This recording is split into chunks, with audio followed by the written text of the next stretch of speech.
My name is Victoria Bennett. I'm 25 years old, sharing a cramped apartment with my little girl Emma in Salem, Massachusetts. This town sits right between the ocean and the mountains, kind of trapped between both. Every morning I get up early to prep for my piano lessons right there in our kitchen. The air is always thick with these old dreams that never quite died. Down at the community center, I teach kids how to play piano. I show them how to put their feelings into the music, the way I used to do. Sometimes I perform my own pieces at the local cafes. Not because I'm chasing fame or anything. More like I'm reminding myself that I still have it in me, that I'm still alive in my music.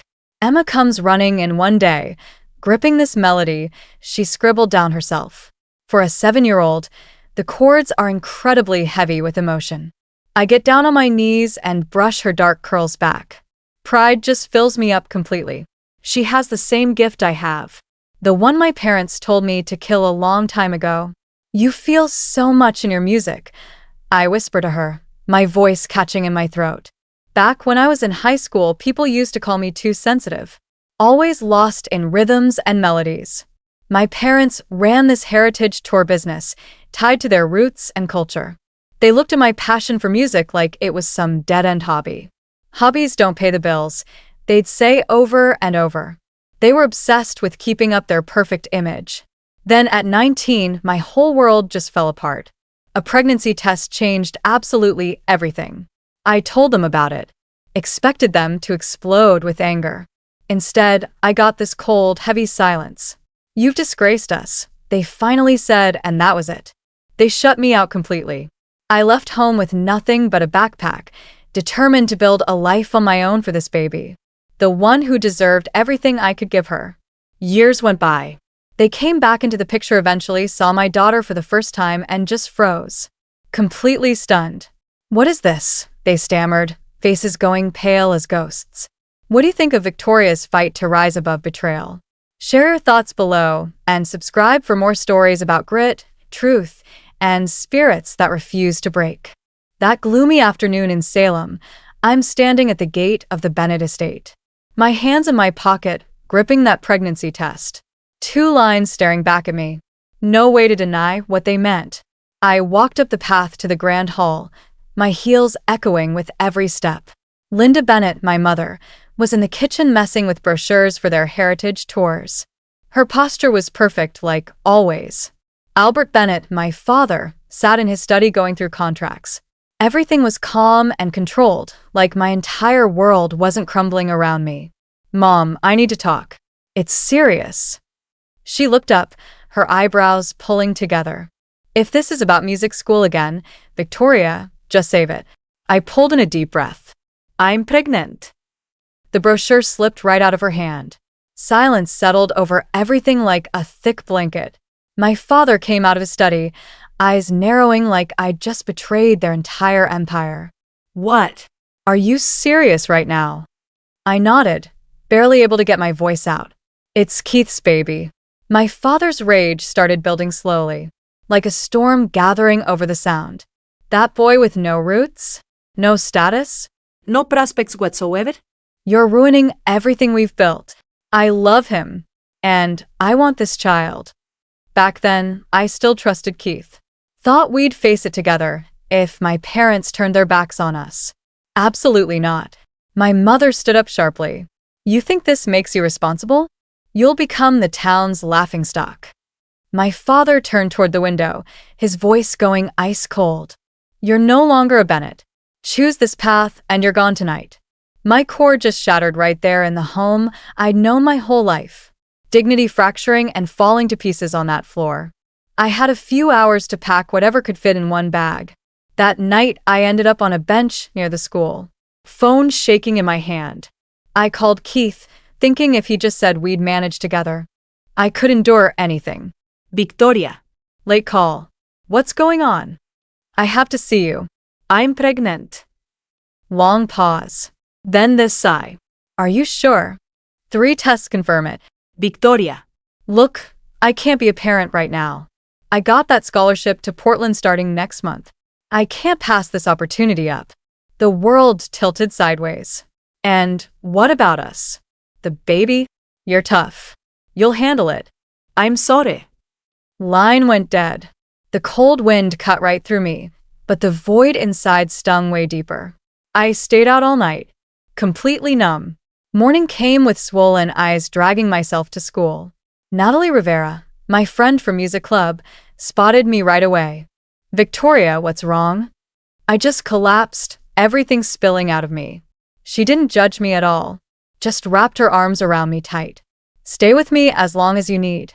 You're not facing this alone. I nodded through the tears. No family anymore.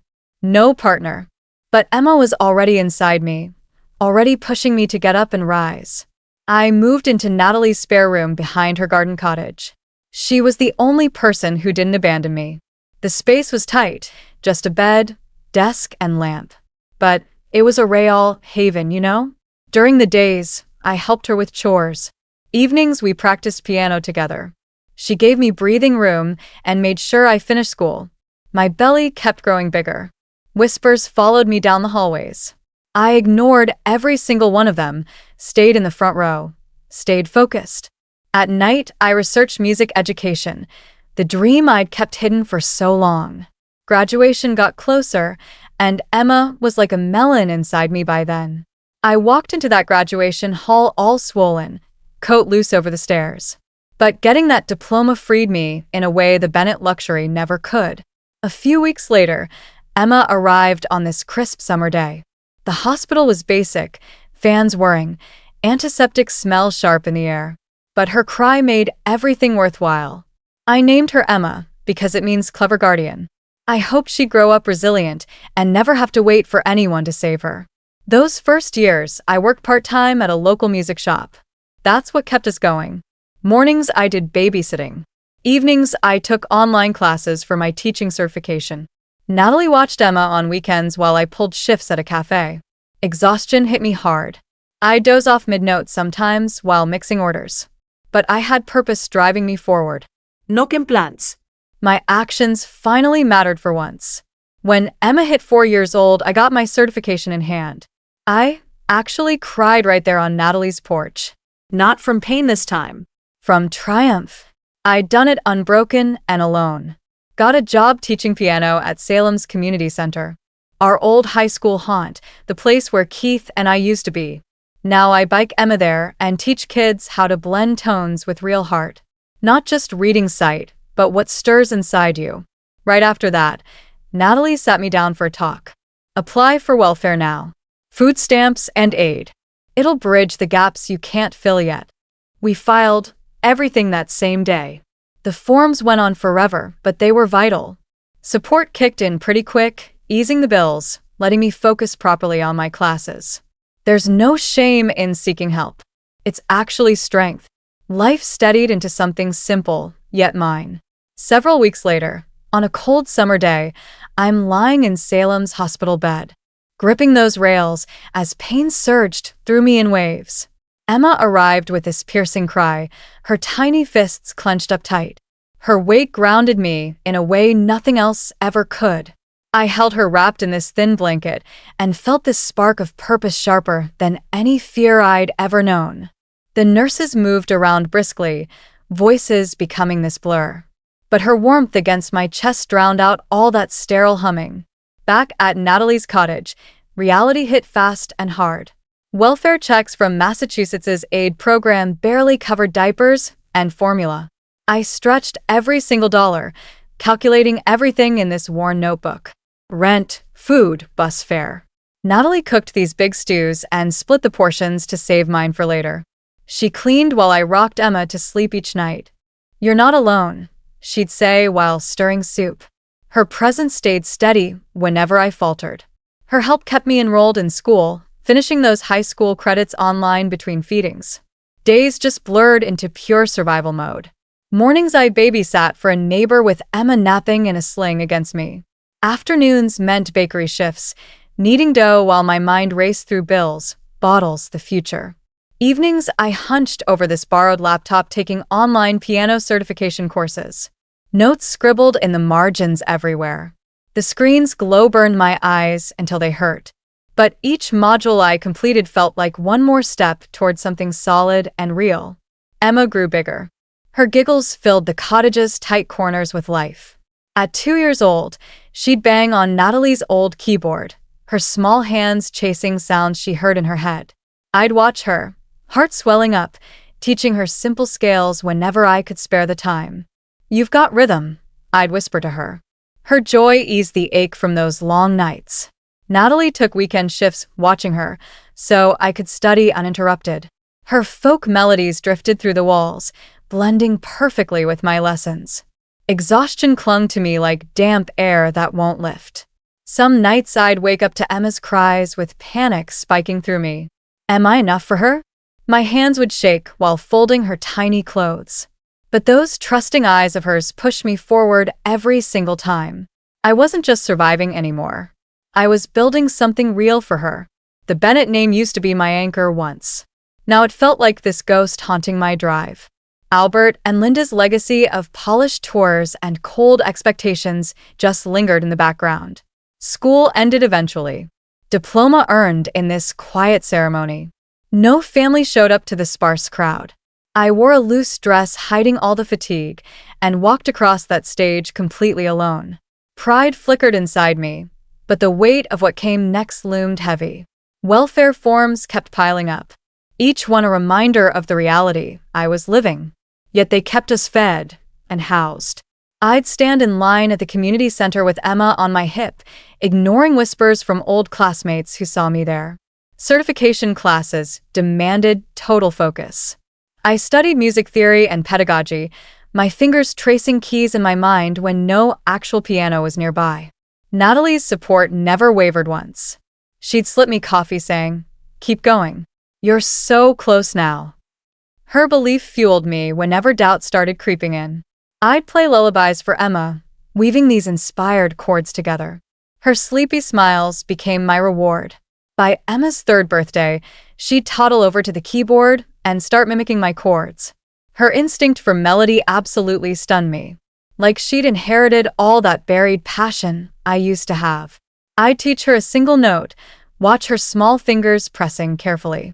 I'd see my younger self in her, from before the dismissal, before the disgrace happened. Those moments weren't just joy for me. They were defiance. Proof that I could give her everything I'd lost myself. The grind never got easier, but the meaning kept growing. Babysitting paid for Emma's shoes. Bakery shifts covered our rent. Online courses were nearing completion, each quiz becoming a milestone. Natalie's cottage became home in the truest sense. Her laughter blending with Emma's filled all the empty spaces. I wasn't whole yet. Not completely. But I was definitely unbroken. Every chord I taught, every bill I managed to pay, was like laying another brick in this life I was building without them.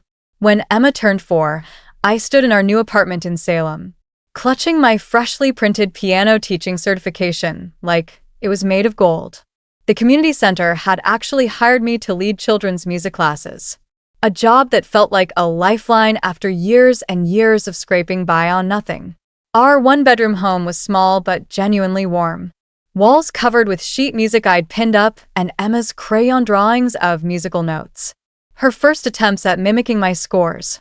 I'd catch her humming these inspired melodies, her small voice threading through our evenings and filling spaces I'd once thought would stay empty forever. Mornings had rhythm to them now. I'd bike Emma to daycare, her laughter echoing against the island's quiet streets. Then I'd head to the center and teach kids how to find real emotion in their chords. My own compositions, raw and completely unpolished, started getting played at this local cafe during their heritage music nights. Not for glory or recognition, just proof that I could create something again. I'd sit with Emma sometimes, sipping hot chocolate together, watching locals nod along to my notes. Each nod felt like another stitch mending these old wounds I carried. One crisp afternoon while I'm sorting through lesson plans, an email pinged on my screen. A cafe owner invited me to showcase my work at their next music event. A real nod to Salem's cultural scene. I froze completely, fingers hovering over the keyboard. My piece is going public? Pride mixed with doubt flooded through me. My parents, Albert and Linda Bennett, had always called my music a distraction from real life. Their heritage tour empire thrived on polished displays, not raw emotional expression like mine. I pushed the thought aside hard and replied, yes. Heart racing at the chance to finally claim my voice out loud.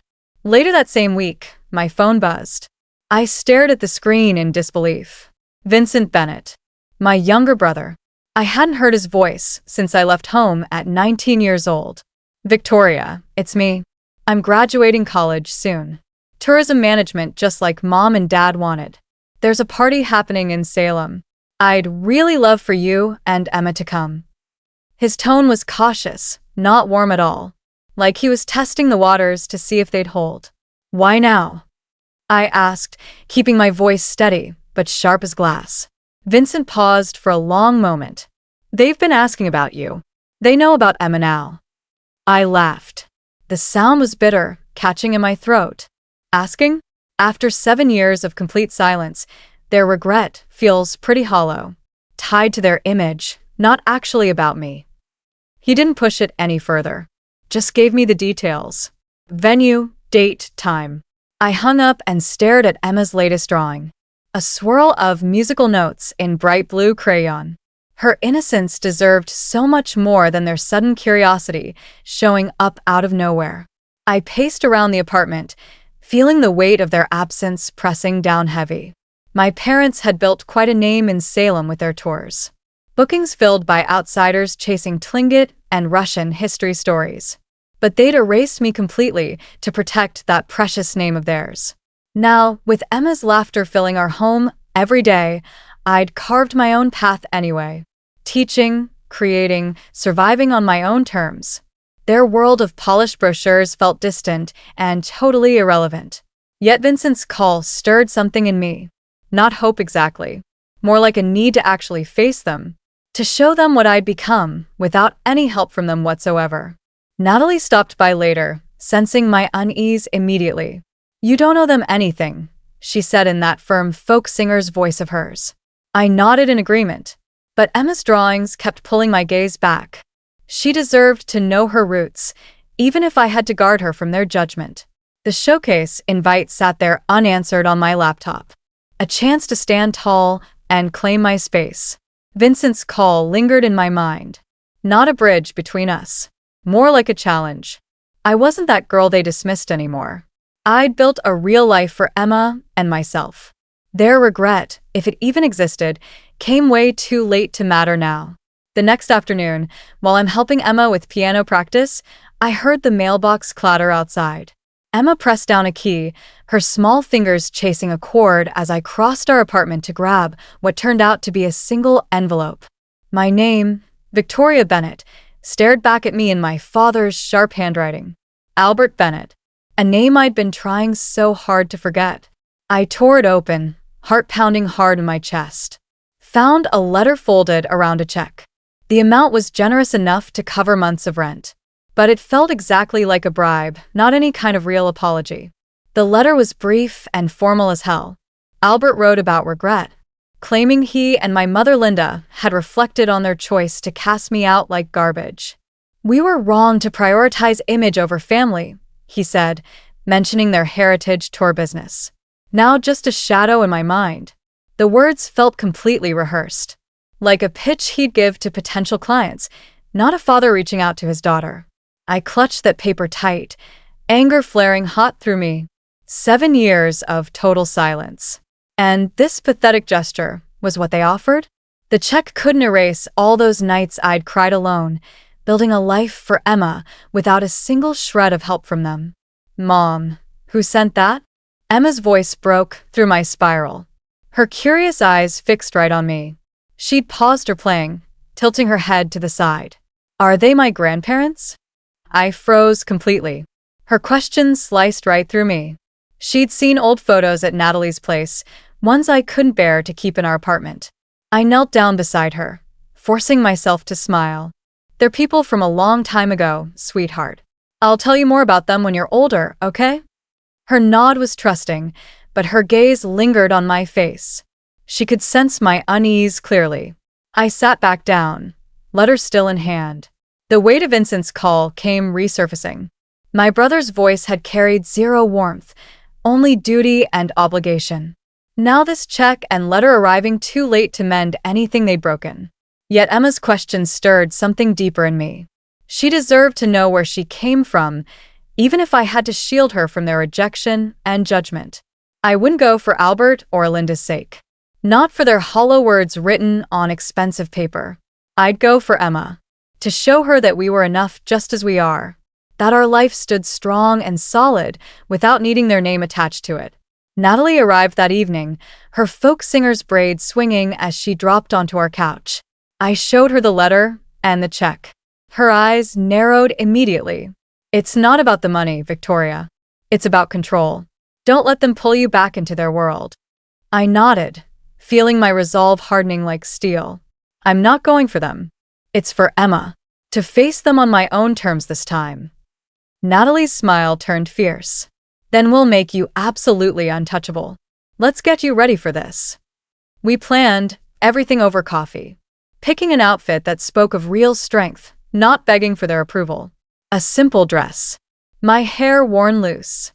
Emma in a hand-sewn skirt that Natalie made at the community center. My job there gave me confidence. My music playing at the cafe gave me a voice I could claim. I'd walk into that graduation party, not as their daughter crawling back, but as Victoria Bennett who'd built an entire world from absolutely nothing. Emma would shine too. Not as some Bennett heir, but as my daughter, free to create whatever life she wanted. The invite confirmed the venue as a heritage hall where my parents used to host their tours. I mailed back a reply, short and firm, accepting the invitation for Emma and myself. Natalie drove me to the post office, her hand squeezing mine tight as I dropped the envelope into the slot. No turning back now, she said, her voice acting as a steady anchor. I exhaled slowly, feeling the weight of 7 years shifting inside me. Not lighter, exactly, but sharper, like a blade that had been honed and prepared for whatever lay ahead. The party loomed in my future. A chance to stand tall, not to reconcile or make peace, but to prove I'd never actually needed them at all. Vincent's graduation party at a heritage venue in Salem pulsed with chatter as I stepped inside. Emma's hand held tight in mine. The hall was draped in Tlingit art and Russian relics, buzzing with locals and my parents' business associates everywhere. Heads turned immediately. Whispers started rippling through the crowd. Some people recognized me right away. Others just stared at Emma, noticing her dark curls mirroring mine exactly. I straightened my posture. My dress was simple but deliberate, chosen carefully to stand as myself, not as their daughter coming home. Emma tugged on my sleeve, eyes going wide at the piano sitting in the corner. Its keys gleamed under soft lights. "Can I play, Mom?" I nodded and guided her over there, ignoring the heavy weight of all those gazes following us. She climbed onto the bench, her small fingers testing out a melody we'd practiced together. A blend of Tlingit rhythms mixed with my own chords. The room went quiet as her notes cut through the air. Pure and haunting. I stood there frozen, pride swelling up so huge inside me. Her music wove a story I'd never dared to voice out loud myself. A man approached me, clipboard in his hand. Mr. Brandon Clark, music critic for a regional magazine. "That's truly remarkable," he said, voice low but firm. "She's got a rare gift. Like someone who actually feels the music's soul deep down. Is she your daughter?" I nodded, throat going tight. "She's mine." His words echoed out, drawing more eyes our way. My parents, Albert and Linda, stood across the room. Their faces went pale as sheets. Guests murmured all around, noting Emma's resemblance to me. Her talent a living shadow of the passion they dismissed and buried years ago. Vincent lingered nearby, his graduate cap tilted on his head. Expression completely neutral. He didn't speak up, just stood there caught between loyalty to them and the distance from me. My mother stepped forward, her polished smile starting to falter and crack. "Victoria, we didn't expect." She trailed off, eyes locked on Emma. My father joined her, voice strained and tight. "We've missed you so much." Let's talk properly. Rebuild what we lost. Their words dripped with regret. Sure. But I could see right through it. The calculation happening behind their eyes. Saving face in front of their precious crowd. I clenched my fists hard. Emma's melody still ringing in my ears like a battle cry. Rebuild. I let my voice rise, steady, but sharp enough to draw gasps from people nearby. After 7 years of complete silence, you chose your image over me. You sent a check, not love. Emma deserves so much better than your shame. My mother's face crumpled up, but her eyes flicked toward the guests, more concerned with their whispers than with my actual pain standing right in front of her. My father's jaw tightened. We're trying now, Victoria. Isn't that enough? No. It's not enough at all. I snapped back, heart pounding with years of buried hurt finally breaking free. You don't get to claim us now just because she's gifted and talented. Emma finished playing, her small frame turning toward me, completely oblivious to all the tension crackling in the air. I took her hand, anchoring myself to what mattered. Vincent shifted uncomfortably, mumbling something low. I just wanted you here tonight. His neutrality stung deep. A reminder that he'd never actually fought for me when it counted. Mr. Clark kept watching, scribbling notes down. His presence amplified the whole scene playing out. She's extraordinary, he said again, completely oblivious to the family rift tearing open. Her music carries your family's legacy beautifully, doesn't it? My parents froze at that. The irony biting hard. Emma's talent, born entirely from my defiance, now exposed their failure for everyone to see. Guests whispered even louder, their polished world cracking wide open. I turned to Emma and knelt down to meet her eyes directly. You were perfect, sweetheart. Let's go now. I stood back up, ignoring my mother's outstretched hand completely, ignoring my father's plea hanging in the air. We're not your redemption story, I said, voice low but absolutely final. This is our life we built, not your story to claim. Emma clutched my hand tight, and we walked out together, the hall's murmurs fading behind us as we left. The air outside hit sharp and cold, but it felt incredibly clean, like shedding a weight I'd been carrying way too long. I'd face them, not for closure or forgiveness, but to prove that we'd thrived without their name or approval. About 4 weeks after that party, I returned home from a lesson to find Natalie waiting for me. Her face looked tense and worried. She held up a local newspaper, front page featuring Emma's photo from the event. Her piano performance captured mid-note. Keith Turner's name was circled in red ink. He's back in town, she said flatly, voice hard. Called the center demanding to see you and Emma. My stomach just dropped straight through the floor. Keith. The boy who'd vanished chasing a scholarship, now suddenly surfacing after seeing our success, splashed across the news. I met him at a quiet cafe, overlooking the Sound. Natalie came with me, legal papers already prepared and ready to go. He sat across from us, suit crisp and pressed, smile polished like he'd practiced it. Victoria. Emma looks just like you. I've seen the article about her performance. She's my daughter too. I want rights now. Involvement in her life. Rights. I leaned forward across the table, voice turning to ice. After 7 years of absolutely nothing? No calls, no support whatsoever. While I fought alone every single day. He shifted in his seat, eyes calculating his next move. I was young back then, scared out of my mind. Now I have a stable job in Portland. I can actually provide for her. Natalie slid a folder across the table toward him. Child support lawsuit pending. Keith, you owe back pay for 7 full years under Massachusetts law. We have all the records. Birth certificate listing you as father. Hospital notes from my pregnancy. Your last message abandoning us completely. All documented. His face drained of color instantly. You can't sue me for this. I absolutely can, I said, voice calm but unyielding as stone. Court will enforce every single cent, thousands in arrears owed. Natalie added coldly, plus abandonment claims going on public record. Your job at that firm? This scandal will hit them hard. He stood up fast, chair scraping loud against the floor. This is blackmail, Pure and simple. No. It's justice, I replied without blinking. You left a pregnant teenager alone. Emma knows exactly who raised her. Me. Not you. He stormed out, doors slamming behind him. But the damage was already done and spreading. Days later, word spread like wildfire.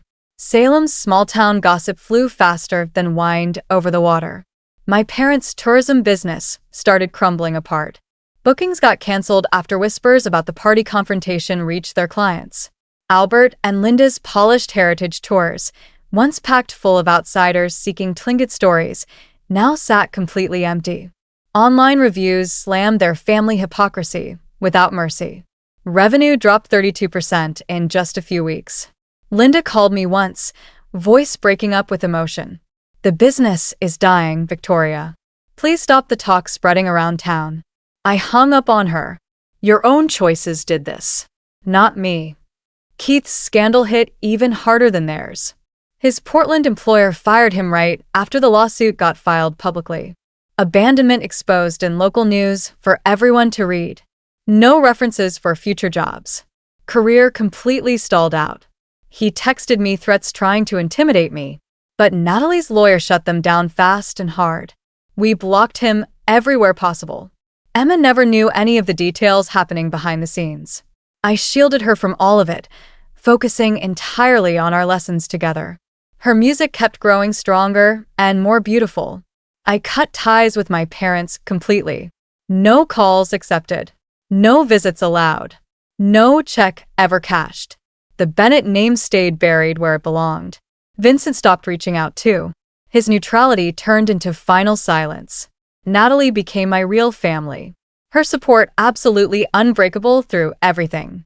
Kids at the community center cheered for Emma's pieces whenever she played. Our apartment echoed with genuine joy, not hollow echoes of the past. This whole journey taught me something crucial. Self-respect above everything else. Never bend yourself to toxic blood ties. Community support like Natalie gave me outshines family obligation every single time. For single moms watching this and listening, prioritize your independence fiercely. Use every resource available. Welfare to certification programs. Lawyers for justice when you need them. Friends for strength when you're breaking. You can build empires from scraps and nothing. Emma thrives now because I chose us over them. No forgiveness needed when you've forged your own path forward. Rise up, protect what's yours, create something real. That's the actual legacy worth leaving behind.